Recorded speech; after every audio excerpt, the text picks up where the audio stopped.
moo tax kenn képp koo leen ci woo rek ci domaine bi ko fi teg da koy mën moo tax ñu nekk chaîne leader moo tax ñu mën a am xol place ci seen biir xol du dëgg kon nag il faut nga ñëw ci éducation wan un chiffre wala petite enfance de 0 à 100 ayca mi ngi noonu ñu daal di dikk léegi ci suñu point d'actualité yi nag tey dañuy dugaat ci affaire u chinois yi on a reçu ici tantôt Rokhaya je pense que tu étais là ou Sokhna Fall le lundi ou le mardi certainement qui dit Abou Sène bokk ci ñi nga xamante ni dañoo di liggéey ak chinois yi mu junj woon ni fii que moom dafa defoon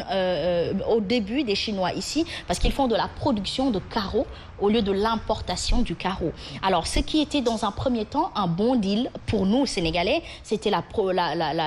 l'opportunité de création d'emplois et ainsi de suite, mais les conditions de travail laissent à désirer. Dégg naa tantôt sax inspecteur bi nekk Thiès moom demoon na ba ci bërëb ba waaye chinois yi bul faale la ñuy dund suñu ay waay takk der ñoom ñoo leen di aaral seen kaaraange ba tax ne ñi fa nekk dañuy néew di doole esclavage ba tey la ñuy desandi ak correction ba tey ci la ñuy desandi kon mi ngi noonu il faut ñu déglu leen ñoom ñi nga xamante ni surtout les commerçants de carreaux li ñuy nekk di dund pour mën a def contre expertise daal di rek ñaax ñi nga xamante ni ñoom ñoo nekk ci bopp nguur gi ñu daal di mën a xam li nga xamante ni moom moo di les problématiques qui touchent vraiment la couche sociale la plus basse du Sénégal. C'est tout de suite.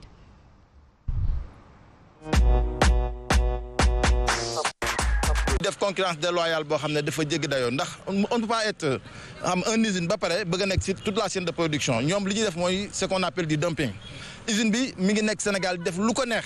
parce que bi mu njëkkee ñëw politique bi mu njëkkee def mooy prix yi da ko jël prix yi wàccee ko ba nga xam ne képp ku importé carreau boo ñëwee dootoo ko mën a jaay. mooy la douane sénégalaise ñun ay doomu Sénégal lañ suñu liggéey mooy jaay carreau jënd carreau ak jaay carreau dañuy importer carreau di ko indi di ko jaay mais gis nañ ne depuis usine bi ñëw Sénégal ba léegi ñoom dañuy protéger usine bi au détriment des Sénégalais te ñun li ñu employé usine bi employé un tiers bi. L'association on a plus de 25 000 membres actifs yoo xam ne kenn ku nekk am nga magasin boo xam ne lu mu dee y a 3 personnes yu fay liggéey xam nga def leen cumul bi ngeen xool kon ñun dañoo war a protéger ñu ngi participer au développement du pays secteur informel nag bu fekkee dañ ko bëgg a rey mais nañ ñu wax.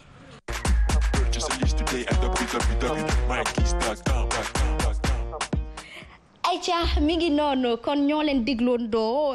encore une fois ñaxtu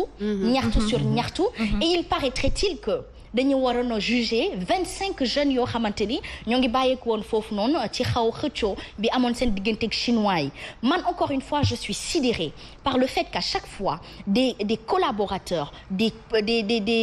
entrepreneurs étrangers puissent avoir mainmise sur nos biens et sur nos gens.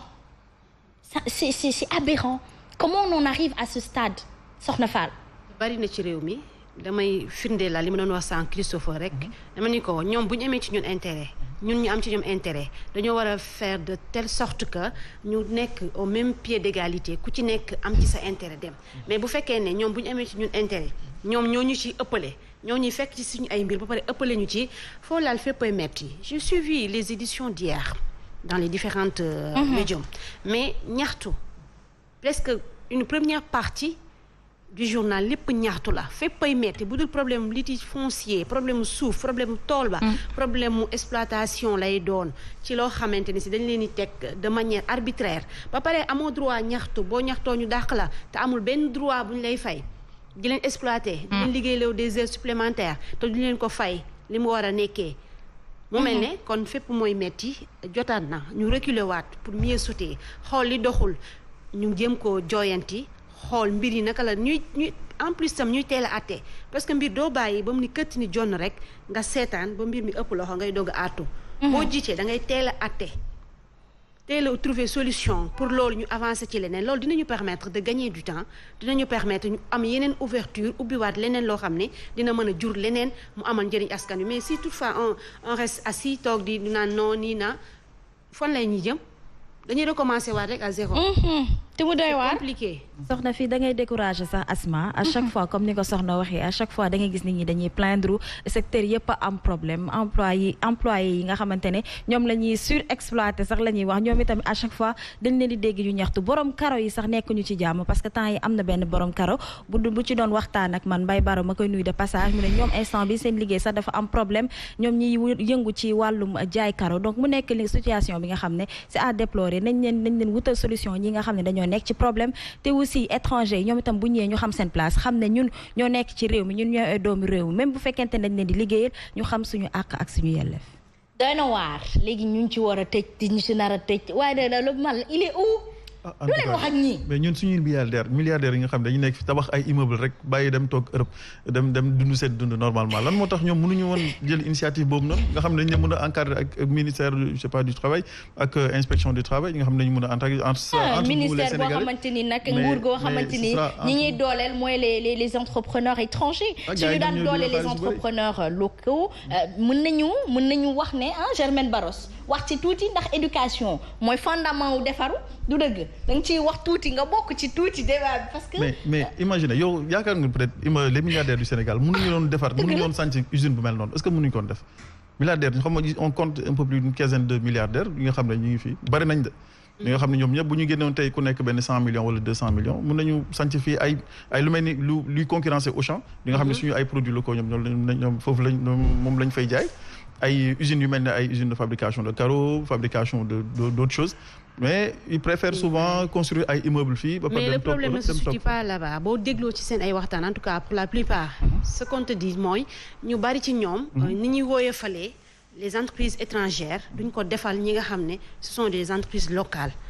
boo nekkee ci biir réew mi bëgg a def benn affaire taxi ni muy méttee ci yow day diis ba nga xam ne du ñu sawar ñoom ñu dem collaborer sax ak ay étrangers moo leen gënal ñu bañ ci feeñ que ñoom ñu defal seen bopp seul loolu nag bu fekkee ne am na dafa war a rek c'est au ressort de l'État mu mën leen a accompagner ñoom tam ñu mën a def loo xam ne ci réew mi lañu dëkk ci réew mi lay desaat te doomu réew mi ñoo ciy liggéey mu mën a am bénéfice boo xam ne ñëpp dinañ ci gis seen bopp. ayca ñu tàbbi rek ci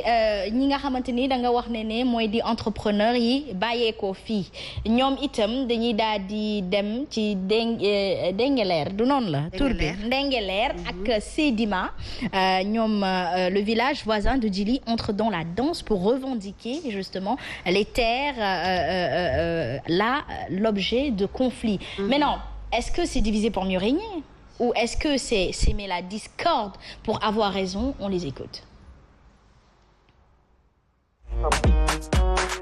njawa ngi desaw xamin fii ci diwaanu Ndingler jamono ji nag waa Jilaax ñoo woote ñi ne ñoom li ñu bëgg mooy waa Ndingler nañu bàyyi tout tranquille Babacar Ngom mu wéyal liggéey bi nga xamante ne moom la sumb. suñu promoteur bii nga xam ne moom la ñu àndal muy ànd ak ñun di liggéey ak ñun Ndingler di ñu ko yàqal suñu bakkan lañ ci teg tey suñu bakkan lañ ci teg suba dañuy ànd ak moom liggéey ak moom li ci tegu mooy li ñuy def démb moom la ñuy repérer tey dañ lay koy dëggal état pour Macky Sall dégg ko ministre de l'Intérieur dégg ko képp ko